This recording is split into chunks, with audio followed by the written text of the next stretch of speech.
Studies Section 3. The Supply for Money. Introduction. This section examines the concept of money supply and its determinants.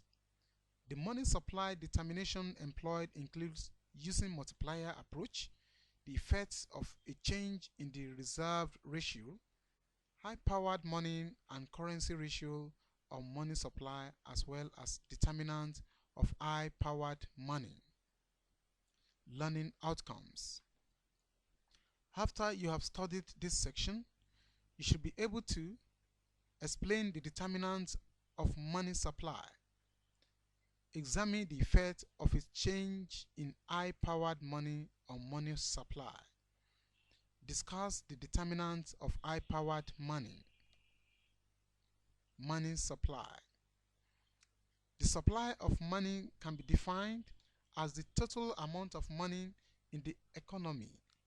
This term is also synonymous with such terms as money supply, stock of money, money stock, and quantity of money. Most countries usually have an official organization that has the legal authority to issue money. This in Nigeria is called Central Bank of Nigeria.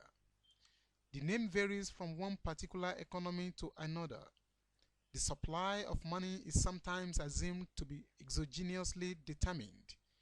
This assumption may, however, be difficult to justify because it is found to be the resultant effect of the portfolio behavior of the bank, the non-banking public, and the monetary authority. Thus, the behavior of all these economic agents jointly determines the supply of money. Determinants of money supply. Money supply is determined by the behavior of the following economic agents. 1. The behavior of banks concerning the amount of reserves that they decide to keep at any point in time. 2. The behavior of the non-bank public in dividing the money asset between currency and demand deposits. 3. The behavior of the monetary authorities in changing the size of high-powered monetary base, setting of legal reserve ratio, and other banking requirements. Question. State 3 agents responsible for the determination of money supply in an economy. Feedback. These agents are the central bank, the commercial banks, and the public. Money supply determination using multiplier approach. In using multiplier approach, the money supply determinants can be set out thus: M is equal to C plus D, equation 1, where M stands for money supply, C is currently in the hands of the non-bank public, and D represents demand deposit in the commercial banks.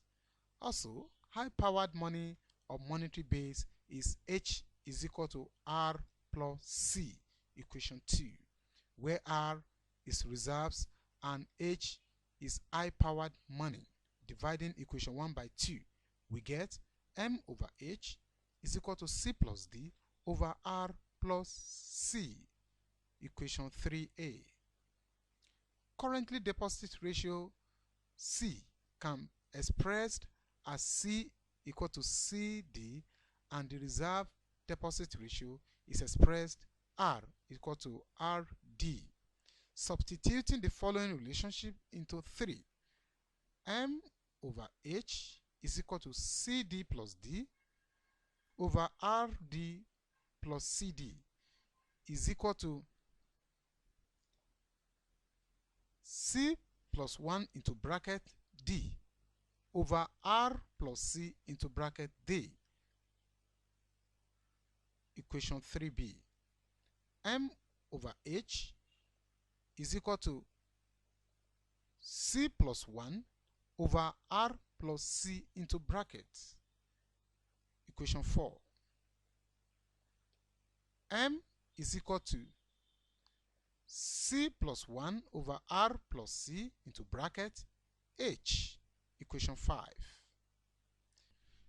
Given the above, money supply can be expressed as the product of the money multiplier and I-powered money H, where M is equivalent to 1 plus C over R plus C into brackets.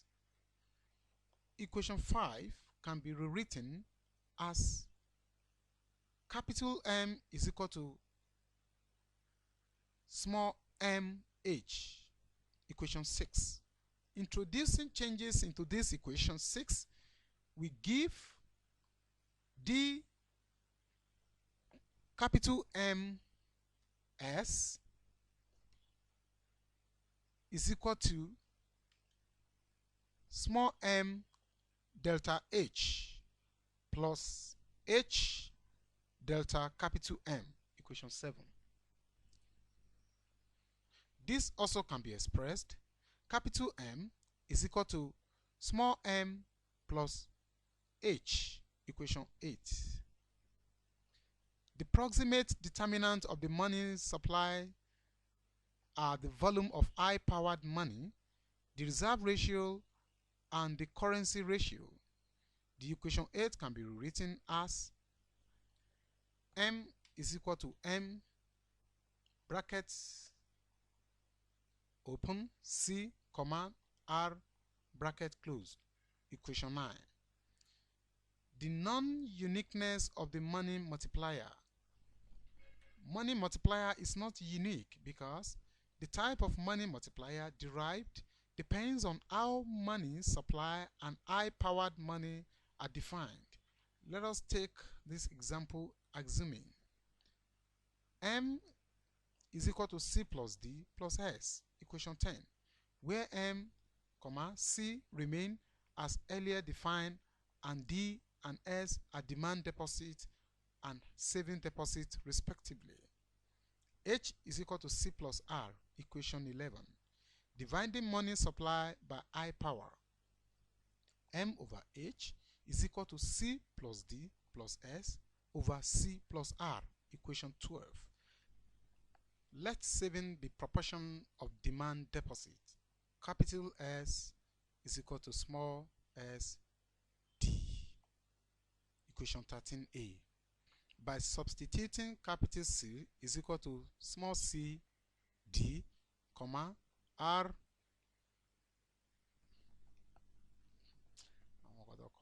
capital small. By substituting capital C is equal to small c D, comma, capital R is equal to small r into bracket D plus S, bracket closed. Equation 13b. This equation 13b holds because reserves are held against demand and savings deposit. M over H is equal to CD plus D plus SD over C plus R D plus RS. Equation 14. M over H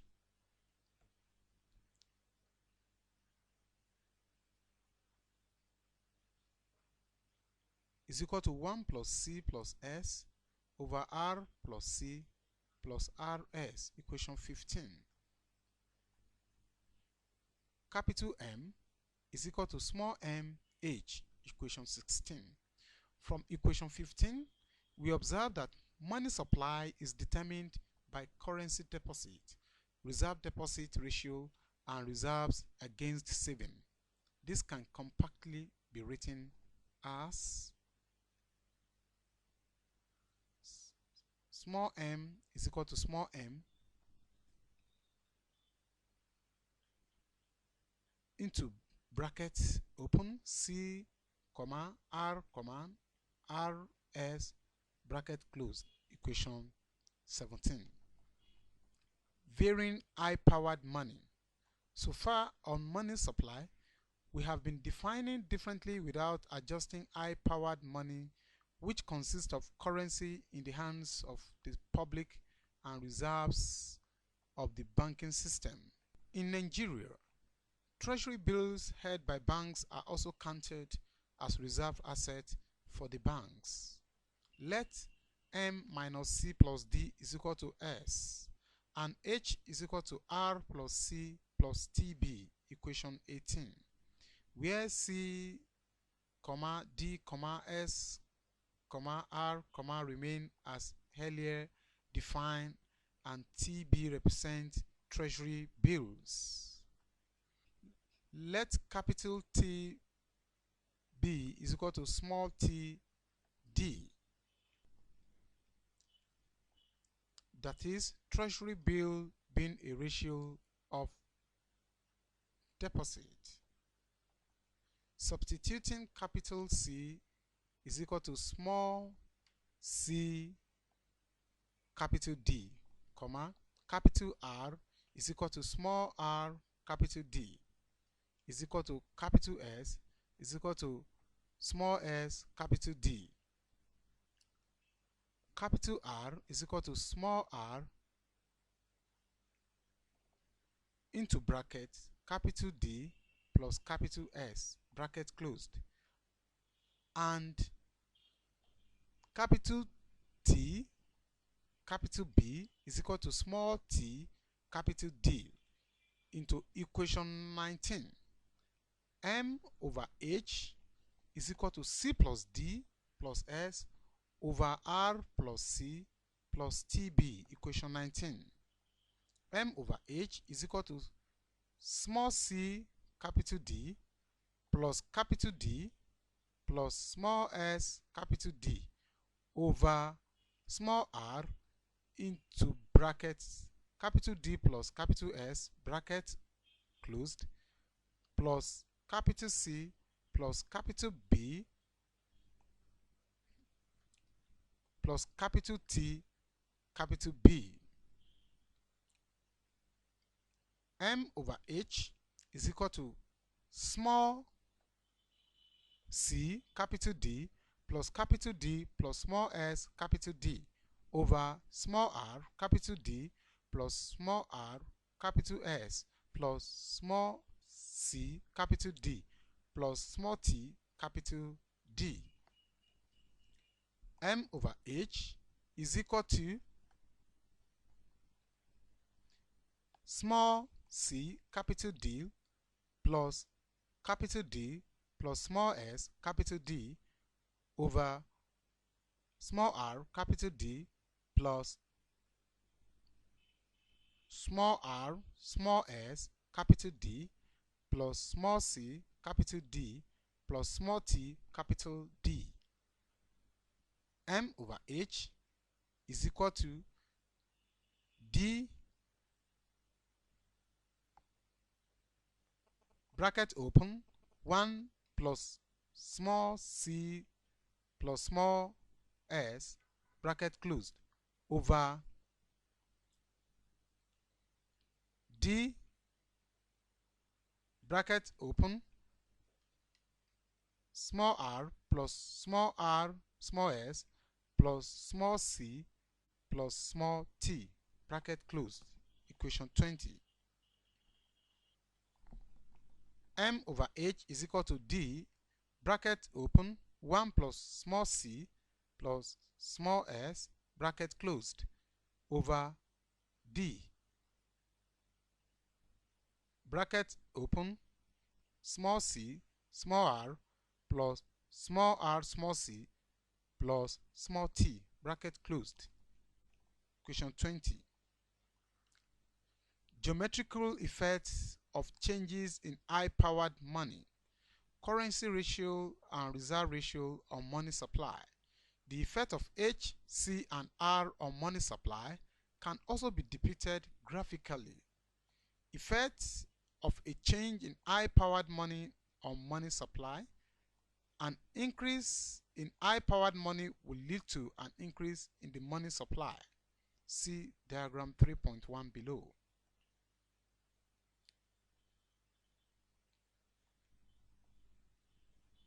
From diagram 3.1, such increase in high-powered money causes a shift of the H curve to H1, H1, and a movement from the equilibrium A to B. At point B, the share of currency going to the non-bank public has increased from OC1 to OC2, and deposit creation has increased from OD1 to OD2. Given the increase in the component of money supply, currency and deposit, the money supply has increased as a result of the increase in high-powered money. Effect of a change in currency ratio on money supply. Falls rise in the currency ratio will, all things being equal, decrease as depicted in diagram 3.2. A fall in currency ratio will lead to increase in the bank's lending, and this consequently will lead to an increase in deposits.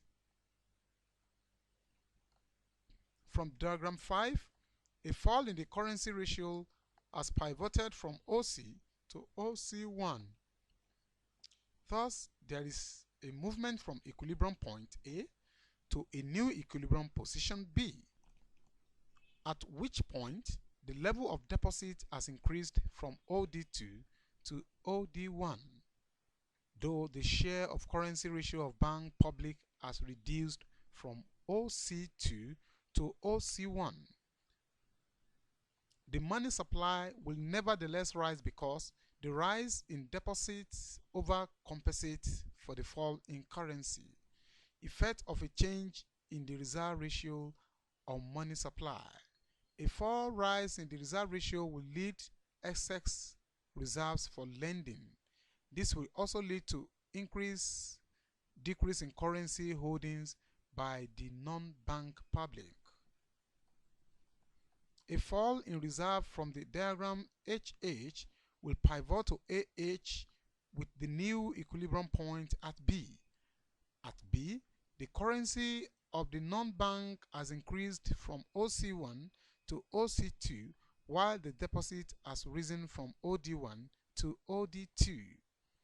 The money supply, therefore, will definitely be on the increase as a result of a fall in the reserve ratio. Determinant of high-powered money. To understand the determinant of high-powered money or monetary base, let us take a look at the balance sheet of three sets of accounts, namely 1. Summary account of the monetary authorities, 2. The deposit money banks, and 3. The monetary survey. The last account 3 is the consolidated balance sheet of the 1 and 2. The summary account of the monetary authorities is represented as follows. Assets. Net foreign assets, NFA. Net claims on the government, NDCG. Claims on commercial banks, CCB. Claims on other financial institutions, COO. Liabilities. High power money, H. Currency outside banks, CP. Banks reserve, R. Other item, net, OI. The high power determinant are specified in the equation below. H is equal to NFA plus NDC small g plus CCB plus COO plus OI, equation 21. Thus, a change in high-powered money will be as a result of changes in NFA, NDC, CCB, COO, and OI. Equation 21 can be written as DH is equal to DNFA plus DNDC small s plus DCCB plus DC small oo small f, small I, small n plus DOI. Apart from the above, a surplus or deficit in the balance of payment, unless sterilized by the monetary authority, will affect I-powered supply and consequently the money supply. Question. Money multiplier is measured by taking ratio of money supply with dash. A. Interest rate. B. Investment. C. Monetary base. Feedback. C. Monetary base. Studies section summary. In this study section, you are exposed to the supply of money through the behavior of the following economic agents: the behavior of banks, the behavior of non-bank public, and the behavior of the monetary authorities. You also learned that money supply can be determined through multiplier approach. With this approach, money supply can be expressed as the product of the money multiplier and I-powered money. The money multiplier is, however, not unique because it depends on how money supply and I-powered money are defined. The geometrical effects of changes in I-powered, currency ratio, and reserve ratio on money supply also depict that an increase in I-powered money will lead to an increase in the money supply and vice versa. This is the end of study section 3. Thanks for listening.